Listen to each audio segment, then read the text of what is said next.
Hello everyone and welcome back to our YouTube channel.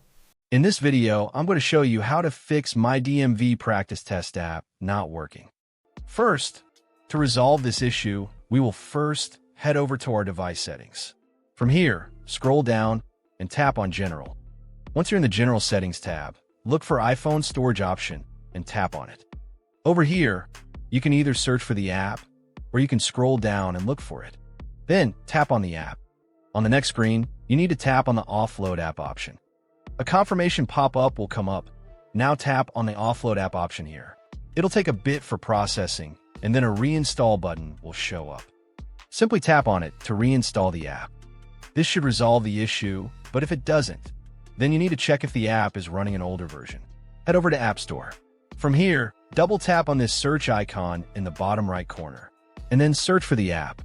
Once the app comes up in the search result, and if you see this update button right next to the app, simply tap on it to make sure you're running the latest version of the app. However, if you continue to encounter this issue, then you will need to completely reinstall the app, which usually resolves the problem.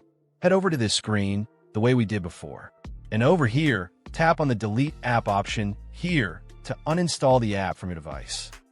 A confirmation pop-up will come up. Now tap on the Delete option here. Once uninstalled, open up App Store and search for the app in the search bar. After the app comes up in the search result, simply click on this cloud icon to install it back onto your device. Hopefully, this resolves the issue. If it does, consider sending a super thanks to support our channel. And also don't forget to hit the subscribe button. We'll see you in the next video.